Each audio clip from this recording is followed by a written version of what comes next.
So yun nga pala guys, isi-share ko lang sa inyo yung bagong proseso ng LTO ngayon. Nagpa-rehistro kasi ako ng motor ko. Pero ang sabi nila, kailangan daw muna mag-register sa LTMS portal sa website nila. Ayan. So bago kayo pumunta dito, kailangan muna mag-register muna kayo dyan para dire-diretso na kayo sa pag-process ng ng pag-rehistro ng motor nyo. Gulo na. So yun, tuturo ko sa inyo. So yun, open nyo lang yung Google Chrome nyo. Tapos search mo lang LTO portal. Ayan.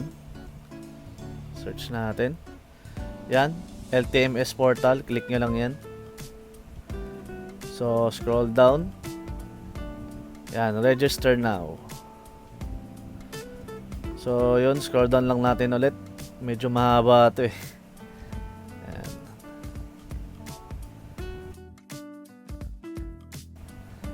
So yan, click mo lang yung yung yes accept. Tapos yan, type mo lang yung mga nakalagay dyan. Kailangan tama para hindi kayo paulit-ulit. Yan.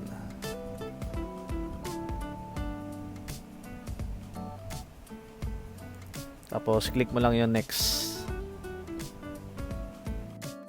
Sunod, click mo lang yung enroll as an individual. Yan. So dito naman, kahit wala na kayong lisensya ilagay, okay lang. So scroll down nyo lang. Piliin mo yung no. Yan. Tapos next lang.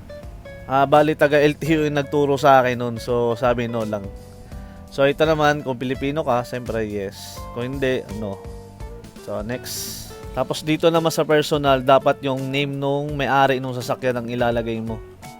Kailangan kasi yung nakapangalan dun sa sasakyan eh.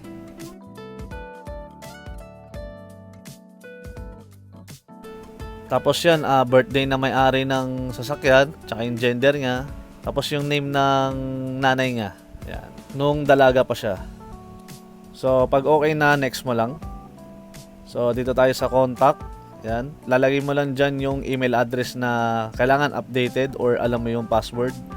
Kasi dyan nila i-send yung information. Tsaka kailangan updated yung number mo. Tapos pag okay na, click mo lang yung create account. So pag okay na, punta kayo dun sa email na ginamit nyo. So may ma-receive kayong ganito sa email nyo. Buksan nyo lang siya. Scroll down mo lang tapos click mo yung link na yan. So yan ang lalabas, gagawa kayo ng password. So ang technique dito, kailangan unang letra big letter, tapos puro small letter sa dulo, number naman ang ilalagay nyo. Ito, parang ganito.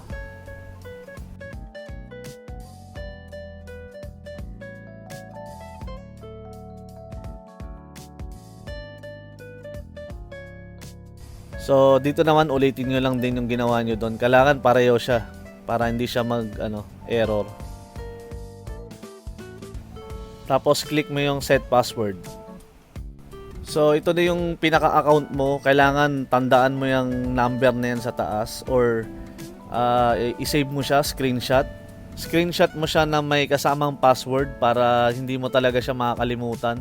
Tapos i-save mo sa email mo or ikaw na bahala kung saan mo siya dapat i-save na hindi mo siya makakalimutan kasi importante yan kasi nakapangalan na dyan yung unang rehistro mo.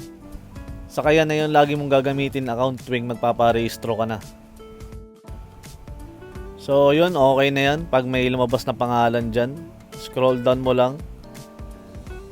Yan, profile. Kung gusto mo i-double check yung mga spelling or may mali ka, gusto mo i-edit, dyan ka lang sa profile, click mo lang yan. Huwag mo na sagutan yung iba dyan kasi ang importante lang yung LTO number, full name, cellphone number, tsaka yung email. At huwag mo kakalimutan i-screenshot yung LTO number mo kasi hahanapin nila yan dun. So yun, pag meron ka ng portal, dire-diretso na yan guys.